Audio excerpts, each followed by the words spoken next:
Welcome to the deep dive. Today, we're tackling a topic that, well, it seems to be cropping up everywhere for JavaScript folks in 2025. WebAssembly. Wasm. Absolutely. Yeah, we've been digging into this really interesting report that just came out this May. It's aimed squarely at JavaScript developers. Okay. And it makes a pretty strong case, I think, for why Wasm isn't just, some future thing, but something you'd be looking at, well, right now. So our mission here is basically to pull out the key stuff from that report. Make it clear why, if you're working with JavaScript, you should care. Exactly. How it can genuinely, boost your work, what you can build. Okay, let's start at the beginning then. WebAssembly. Wasm. If maybe you've heard the term but aren't totally sure, what is it? Like the elevator pitch. Right. So at its heart, it's this low-level binary format. Think of it almost like machine code, but designed specifically to run safely and quickly inside web browsers. Low-level binary. Okay. Yeah, and the key things are it's fast, like really fast, almost native speed. It's secure because it runs in this isolated sandbox. Mm-hmm. And it plays nice with all the existing web stuff, like JavaScript. But the really big thing, it lets you run code written in other languages. C++, Rust, Go, you name it, right there in the browser. Ah, okay. So that's the hook. Running C++ or Rust code on a web page. Pretty much, at speeds you just couldn't get with JavaScript alone for certain tasks. Okay, so let's connect that back. You're a JavaScript developer, you're listening. Yeah. Why should this really grab your attention? Sounds a bit internal, maybe. Yeah, fair question. But the report lays out some compelling reasons. Number one is just raw performance. Performance. Yeah, a massive potential boost. We're talking about those really demanding tasks that can make a browser just, grind to a halt. Like what specifically? Things like heavy-duty image processing, maybe video encoding, decoding, complex 3D graphics rendering, scientific simulations, that kind of stuff. Wasm just runs rings around JavaScript for those. Okay. The report actually projects something like a 40% average performance jump for those kinds of tasks if you use Wasm. 40%. That's considerable. It really is. So think of it like this. You can offload the really heavy lifting, the number crunching parts to a Wasm module. Let it handle that super efficiently. And JavaScript does the rest, like the UI, the event handling. Exactly. JavaScript handles the application logic, the DOM stuff, everything it's good at. And Wasm becomes this specialized high-performance engine for the tough bits. Okay, I see. So it's not replacing JavaScript, it's Right. augmenting it. Precisely. That's a key point the report makes. Language interoperability is a huge win here. Interoperability, meaning using different languages together. Yeah. So imagine you need, a complex physics engine for some web-based simulation or game. Right. There might be this amazing battle-tested library already written in C++Y, instead of spending months trying to rewrite that whole thing in JavaScript. Which might not even be as fast. Exactly. You can compile that C++ library to Wasm and just use it directly from your JavaScript code. Wow, okay. That's powerful. It really is. Or maybe you need some super secure cryptography function. Rust is fantastic for that kind of safety and performance. Compile a Rust crypto library to Wasm. Call it from JS done. So you're leveraging the strengths of other ecosystems without leaving the web platform. Yeah. And avoiding massive rewrites. You got it. Huge for code reuse, saving time, and frankly, using code that's probably already very well optimized and tested. Does this apply to older projects too? Like if you have a big existing JavaScript code base? Yeah, the report mentions that too. It's a great way to gradually modernize legacy applications. A full rewrite is often just not feasible. Too expensive, too risky. Right.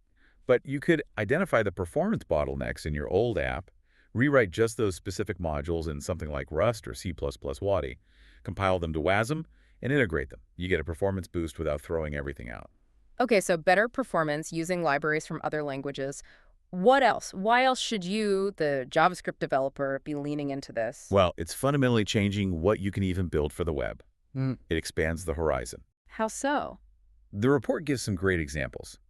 Think about really complex desktop-grade applications suddenly running smoothly in your browser. Stuff like AutoCAD Web.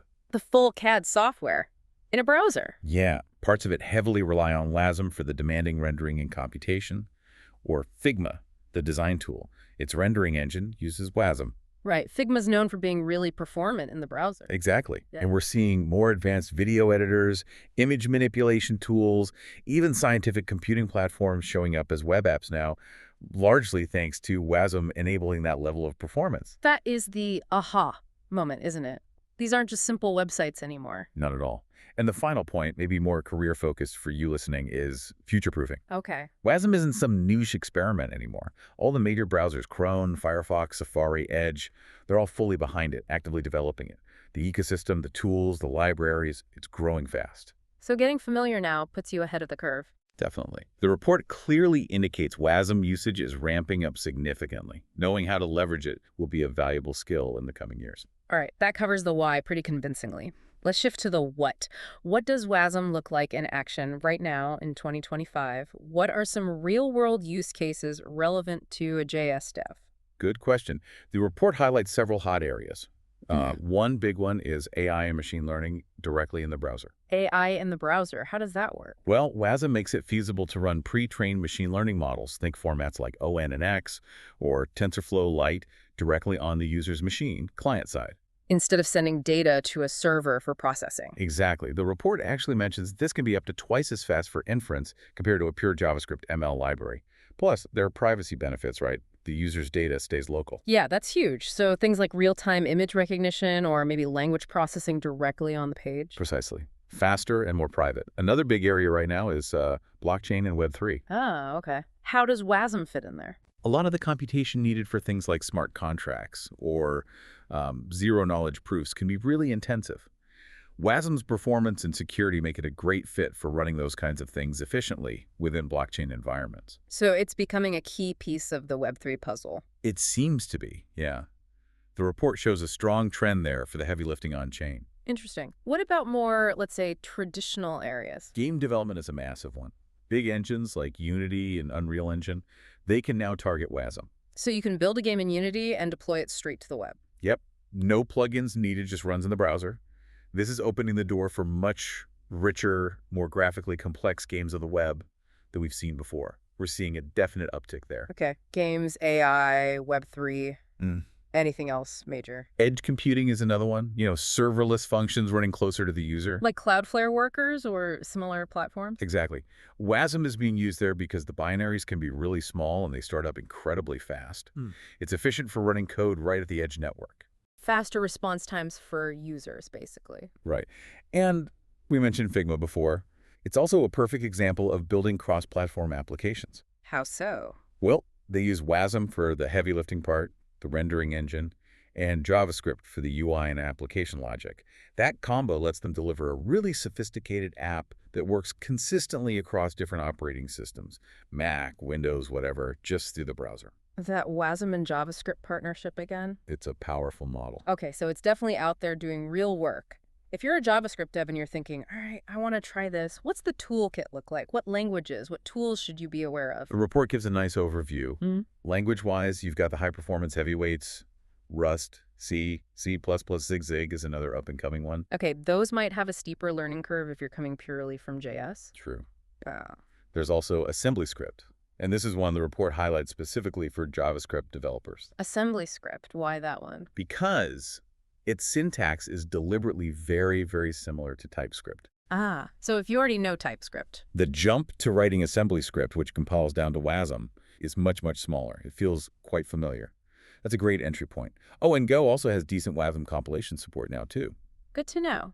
What about the tools needed to actually build and use these Wasm modules? Right, the tool chain. If you're using Rust, which is really popular for Wasm, you'll definitely encounter Wasm and Wasmpack. Okay, what do they do? Wasm is kind of the magic glue. It handles the tricky stuff between Rust's way of managing memory and JavaScript's garbage collection, letting them talk to each other smoothly. Wasmpack then takes your Rust Wasm code and bundles it all up nicely, making it super easy to import and use in your JavaScript project, like any other NPM package. Got it. So Wasm for the interop details, Wasmpack for packaging. What about CC++M? For C and C++M, the main tool is Mscripton. It's been around a while. It's very mature.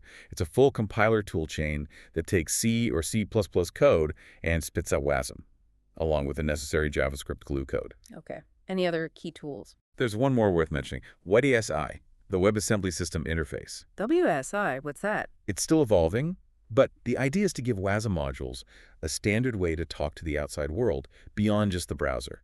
Think accessing files, network sockets, system clocks, stuff you normally can't do directly from browser Wasm, for security reasons. So WSI could let Wasm run in more places, like on servers or IoT devices. Exactly. It aims to make Wasm truly portable, not just for the web. It's definitely an area to watch. Now, you mentioned the glue code and Wasm bindgen.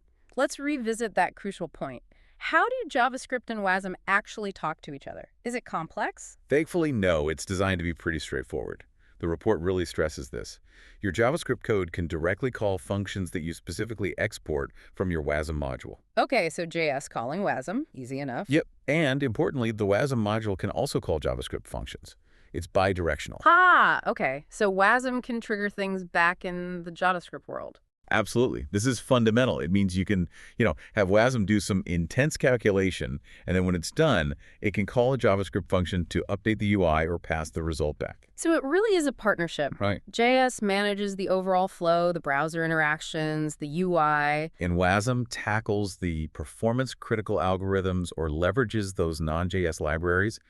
They work together. It's not an either situation. That makes adopting it feel much less like throwing away your existing skills and more like adding a new powerful tool to the toolbox. That's exactly the perspective the report encourages.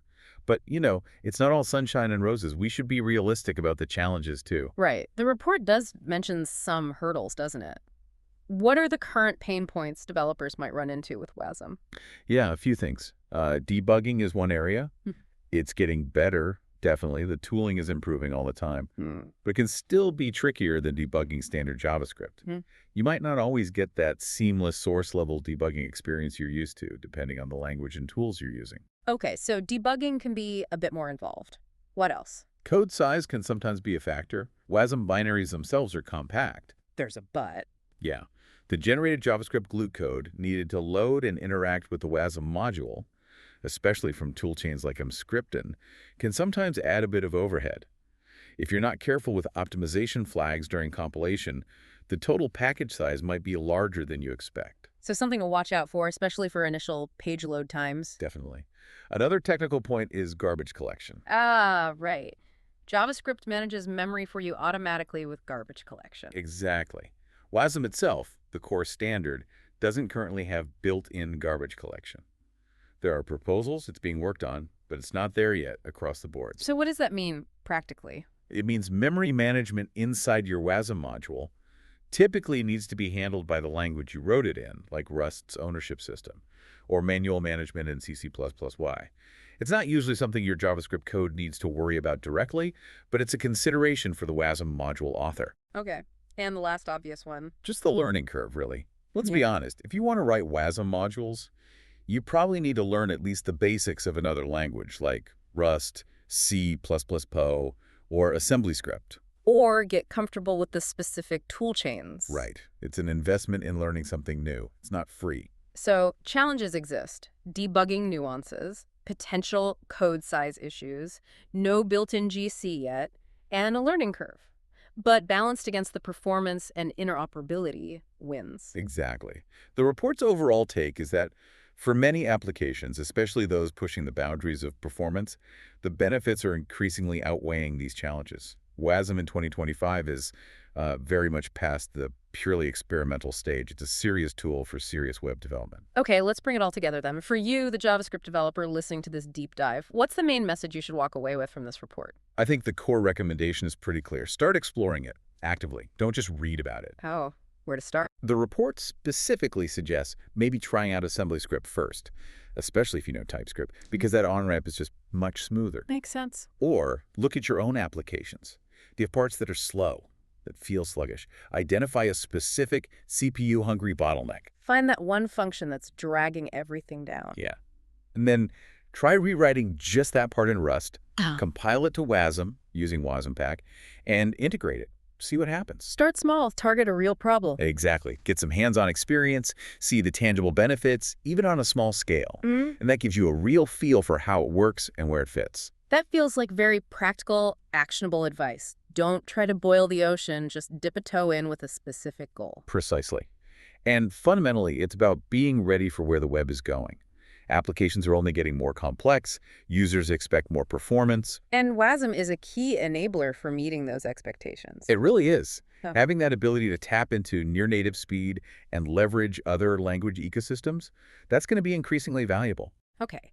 So considering that increasing demand for, well, richer, faster web experiences and this whole WASM ecosystem that's clearly growing, here's something to think about. How do you see that division of labor, that partnership between JavaScript and WASM evolving over the next few years? What kind of completely new web experiences might this unlock that maybe we can't even properly imagine right now? That's the exciting question, isn't it? It definitely opens up possibilities. Food for thought. Definitely a space to keep a close eye on. Thanks for joining us for this deep dive.